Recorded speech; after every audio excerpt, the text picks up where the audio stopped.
નમસ્તે મિત્રો, આપનું સ્વાગત છે યુટ્યુબ ચેનલ ગ્લીમ ઓફ ગોડમાં। આજે આપણે અધ્યાય 75 સદગુરુ શ્રી સાંઈ સચ્ચરિત્રનું ગ્રંથનું ફળ નામના અંતિમ અધ્યાયમાં આગળ વધી રહ્યા છે। તો શરૂ કરીએ। માનવી જન્મે છે ત્યારથી એના સુખ દુઃખની ઘટમાળ શરૂ થઈ જાય છે। ઘણા સજ્જન માણસોને દુઃખ પહોંચાડે છે ત્યારે લોકો કહે છે કે ભગવાનને ત્યાં કોઈ ન્યાય નથી। લોચ્ચા માણસો લહેરતી રહે છે અને સારા માણસો પર દુઃખના ડુંગર તૂટી પડે છે, પરંતુ આ માન્યતા તદ્દન ખોટી છે। માનવીને સુખ કે દુઃખ પોતાના ગત જન્મોના કર્મોના અનુસાર મળે છે। આજે માનવી કોમ્પ્યુટર દ્વારા દિવસો સુધી ચાલનારા કામ મિનિટોમાં કરી નાખે છે, ત્યારે લોકોને થાય છે ઈશ્વર જેવું કંઈ નથી, પરંતુ માનવી ભૂલી જાય છે કે એ ઈશ્વર છે, પરમાત્મા છે, એની પાસે સુપર કોમ્પ્યુટરનું કોમ્પ્યુટર છે।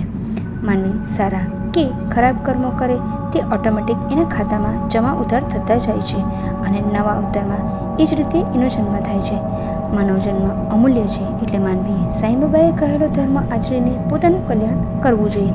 ક્ષમતાપૂર્વક કર્મો ભોગવવાથી અને કર્મો કરવાથી માનવી નિષ્કામ બને છે, એ માટે પરમાત્માની જ ભક્તિ માનવીને તારી શકે છે। પરમાત્માની નિર્ગુણ ભક્તિ અઘરી છે, પરંતુ સદગુણ ભક્તિ કરવી સરળ છે, એ માટે ગુરુની જરૂર પડે છે।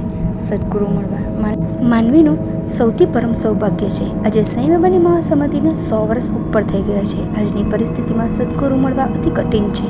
કળિયુગનો પ્રભાવ અત્યંત વધી ગયો છે, ત્યારે એક ઉપાય છે સાંઈ બાબાને સદગુરુ બનાવી દેવા। પૂરી શ્રદ્ધાથી સાંઈ બાબાને સદગુરુ માનીને સાંઈ બાબાની પ્રેરણાથી આ લખાયેલો ગ્રંથ જે ભાવિક વાંચે અથવા સાંભળે અને તેને સબૂરીથી ધીરજથી જીવનમાં ઉતારવાનો પ્રયત્ન કરે તો તેને સફળતા મળશે જ।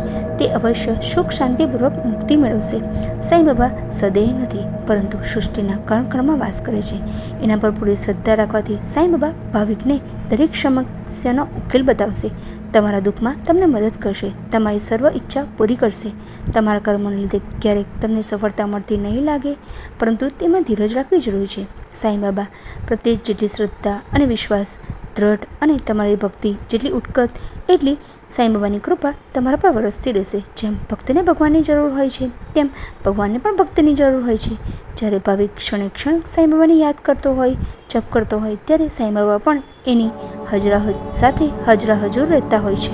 એના સંખ્યાબંધ દાખલા આજે પણ છે।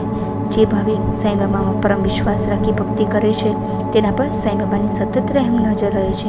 જે ભાવિક સાંઈ બાબાને જે દુઃખ દૂર કરવા માટે વિનંતી કરે છે, તેના એ દુઃખ સાંઈ બાબા અવશ્ય દૂર કરે છે। સાંઈ બાબાએ મહારાષ્ટ્રમાં અવતાર લીધો હતો। તેઓ મરાઠી બોલતા હતા, છતાં તેઓ બીજી ભાષા પણ જાણતા હતા, કારણ કે તેઓ ઈશ્વરીય અવતાર હતા। આ ગ્રંથ પૂરેપૂરી શ્રદ્ધા રાખી વાંચવાથી રોગીના રોગ મટે છે, નિર્ધનને ધન મળે છે, કુંવારાના લગ્ન થાય છે, વાંઝિયાને સંતાન મળે છે, ટૂંકમાં માનવીના સર્વ દુઃખો દૂર થાય છે।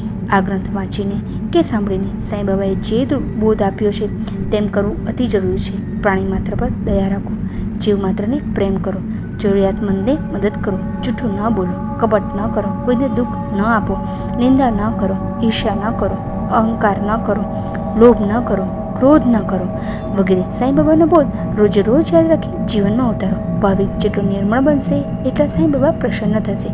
માનવ અવતાર મુક્તિ માટે મળેલો છે, અને આ રીતે ભાવિક જીવવાની કોશિશ કરશે તો એ અવશ્ય મુક્તિ મેળવશે। તમે સાંઈ બાબા તરફ એક પગલું ભરશો તો સાંઈ બાબા તમારા તરફ 10 પગલાં ભરશે। સદગુરુ શ્રી સાંઈ સચ્ચરિત્ર સાંઈ બાબાની અમૃતવાણી છે, જે શ્રી હેમાળ પંતે લખી હતી। સાંઈ બાબાની પ્રેરણાથી એના પ્રસંગો બને એટલા ક્રમવાર ગોઠવી એની સરળ ભાષા બનાવી આ ગ્રંથમાં લખાયા છે। સાંઈ બાબાએ પોતાના જન્મ અને બાળપણ વિશે જે અછડતો ઉલ્લેખ કર્યો હતો, એના પરથી સાંઈ બાબાના જન્મથી જ આ ગ્રંથ શરૂ થયો છે, જેથી વાચક અને શ્રોતાને સરળતાથી સાંઈ બાબાના ઈશ્વરીય અવતાર વિશે સમજણ પડે। એમની વાણીની અમૃત વર્ષા આ ગ્રંથમાં સતત થતી રહી છે। ભાવિકે આ ગ્રંથ વારંવાર વાંચીને કે સાંભળીને એ ઉપદેશ પોતાના જીવનમાં ઉતારવાનો પ્રયત્ન કરવાનો છે। ભાવિકના હૃદયમાં જેમ જેમ શ્રદ્ધા, વિશ્વાસ અને ભક્તિ દ્રઢ થતા જશે, તેમ તેમ સાંઈ બાબાનો કૃપાનો અહેસાસ થતો જશે।